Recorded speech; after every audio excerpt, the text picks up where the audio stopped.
um belo dia, depois de ter feito vários esportes, mas nada de maneira excelente, eu chego em casa e falei para minha mãe, mãe, eu vou fazer balé.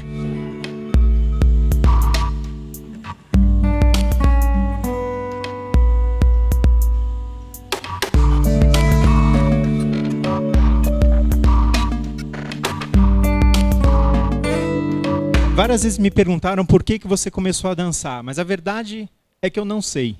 Eu só sei que eu queria dançar e encontrei lá um pessoal, uma professora que foi muito esperta, ela tinha aulas nessa academia no interior que era só para homens, os grupos de teatro, os caras faziam aula, e era um divertimento, assim. Então, no começo, eu percebi um pouco a coisa do preconceito bem de perto, porque eu literalmente perdi todos os amigos daquela época, assim, um time de basquete da cidade e tal.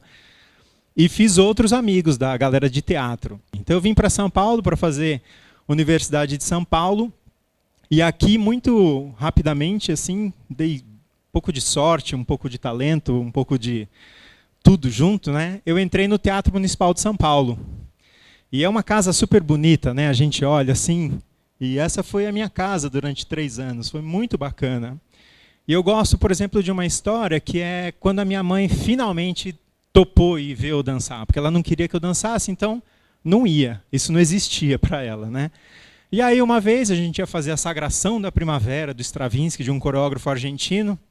Aí minha irmã conseguiu arrastar ela para o teatro. E quando começou o solo, a minha irmã cutucou a minha mãe e falou assim, você está reconhecendo que esse aí é o Nando, né, mãe? Aí disse que minha mãe, em vez de olhar para o espetáculo, ela começou a olhar em volta assim, do teatro. Olhava em volta. Ela viu, né, o Teatro Municipal lotado, 2.500 pessoas, a orquestra do Teatro Municipal tocando, e só eu em cena, né? Aí ela ficou orgulhosa. E nesse dia ela passou de opositora a fã número 1, sabe, daquela que faz você passar vergonha? Que anda na bolsa com um livrinho, com foto do filho, assim, você conhece meu filho, né? Eu acabei indo para a Europa. Também conto essa história várias vezes, assim, ela não é muito profunda nem cabeçuda, eu fui atrás de uma namorada, essa é a verdade, né? Então eu fui ficando muito frustrado, assim, foi chegando perto da época de ir embora, e eu percebia que eu não tinha nenhum contrato bacana, aquela garota que eu gostava eu ia ter que me separar, então acho que baixou a resistência, eu fiquei doente, né? Fiquei doente e me arrumaram ali, né, uma última audição para fazer em Zurique, que ficava a cerca de 3 horas de Genebra. Aí a audição já era diferente, porque você não ganhava um número, né? A companhia estava trabalhando normalmente, você ia, se misturava nos bailarinos da companhia, fazia uma aula. Então, no meu dia, tinham 10 pessoas a mais fazendo aula com a companhia. E aí, desses 10, eles mandaram 8 embora, e eu fiquei com uma garota chinesa. E aí eles pediram o seguinte, eles falaram, ó, vai ter um ensaio aqui agora, e vocês poderiam aprender alguma coisa desse ensaio para mostrar para o diretor quando ele vier. Eu fazia capoeira já, fui botando uns golpes de capoeira pelo meio, assim, deveria aparecer o demônio da Tasmânia, assim, no fundo do estúdio, não sei. Eu sei que chamou a atenção do diretor, que por acaso estava na sala, era muito jovem, estava sentado no chão do lado da assistente. E aí parou o ensaio e falou pro trio original sair dali e perguntou se a gente podia mostrar o que a gente estava fazendo.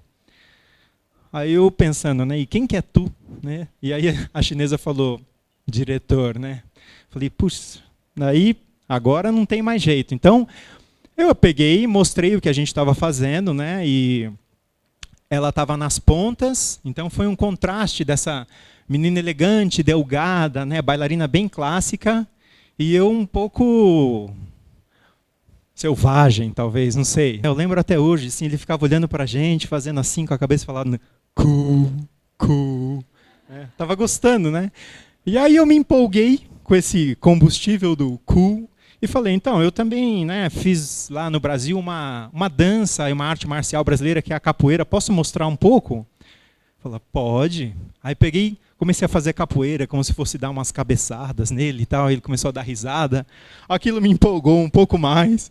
E aí eu falei para ele, eu também, por acaso, lá no Brasil, fiz muito curso de mímica, sei imitar vários animais, calango, galinha, orangotango, posso fazer?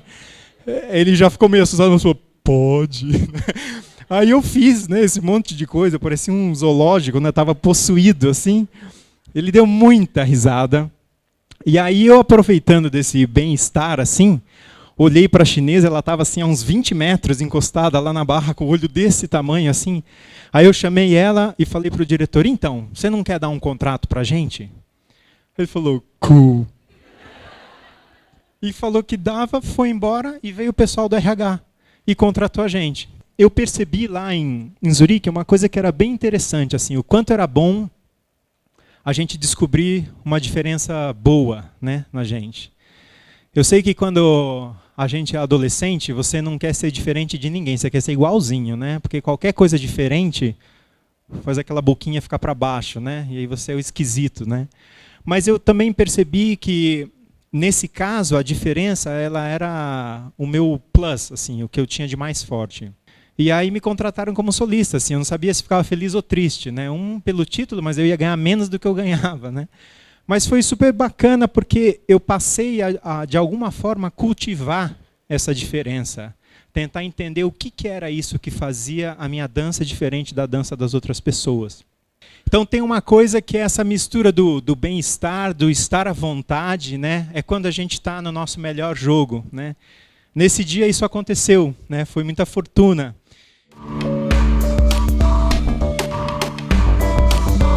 Tem uma série de pessoas com as quais eu trabalhei e eu fui sendo literalmente treinado a desenvolver esse lado da criatividade. Em especial, tem um coreógrafo americano que chama William Forsythe. Ele é muito famoso assim no mundo da dança e ele criou um sistema, uma metodologia, e que eu não tive acesso a essa metodologia porque ele fazia isso não de maneira pedagógica, mas ele fazia isso para os bailarinos da companhia dele. Mas quando eu fui dançar em Gotemburgo, o meu diretor em Gotemburgo era um ex-bailarino desse Forsythe, e que, por trazer o repertório dessas coreografias, obrigou a gente a aprender um pouco. Então foi um aprendizado porque eu aprendi o repertório, não foi um aprendizado sistemático, educacional. Mas aí essas ferramentas, elas foi jogar a gasolina na fogueira, né? O modo como ele trabalha possibilitou muito que eu conseguisse desenvolver essas potencialidades e esse desejo de criar junto. Eu cheguei à conclusão depois que esse educar para ser criativo é diferente da educação que a gente tem.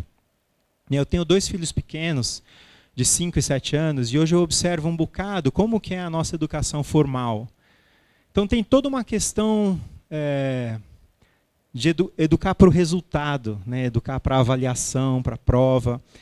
E quando a gente está na lida, né, está estudando ainda, a gente não para pensar muito isso. Mas agora que eu estou do outro lado, eu sou professor de improvisação e composição, faço isso com frequência, você percebe que as pessoas elas têm uma trava com criação. E dentro do lugar das artes, isso é muito curioso, né? Como que a pessoa chegou a ficar nesse lugar?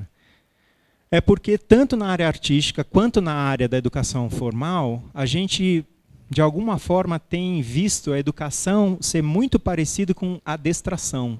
E eu fiquei pensando um bocado, em termos da educação formal em dança, como que isso acontece, né? A maior parte das vezes, as pessoas aprendem uma aula de uma determinada técnica. E essa técnica, ela é como se fosse um léxico, uma linguagem. Então você aprende o A, aprende o B, depois você aprende as palavras, as frases e os textos. Mas está tudo dado, está tudo pré-existente. Então você aprende aquilo para poder falar. Só que nos últimos 20 anos, tem uma série de pessoas que acreditam que a educação em dança, ela poderia ter isso, mas de forma complementar, ela também poderia ter alguma coisa que seria o equivalente a gente inventar a nossa própria língua. Então a gente inventa letra, palavra, frase e texto. E aí eu comecei a bolar naquela época, né, um sistema, um método, digamos assim, para fazer eles se mexerem. E aí a equação seria mais ou menos isso.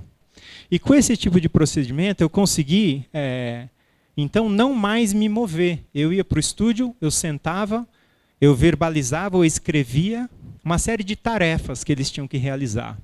E quando eles tinham essa tarefa na mão, cada um ia para o seu canto e tinha que desenvolver o seu jeito de satisfazer aquela tarefa. Esse tipo de procedimento tira da minha mão a criação do movimento em si e coloca na mão do bailarino. Então, o meu papel passa a ser mais de um provocador, um diretor.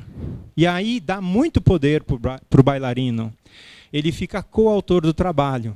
É lógico que depois de anos trabalhando desse jeito, eu percebi como que eu devo ativar os bailarinos para cada parte da peça que eu vou fazer. Então, eu desenho uma tarefa de improvisação que já aponta para um lugar ou para o outro. Mas eu tenho essa sensação que eu estou contribuindo para uma certa emancipação daquele cara ali, de sair de um papel que é menor, e ele passa a ter uma autonomia, inclusive de pensamento, junto comigo para fazer o trabalho.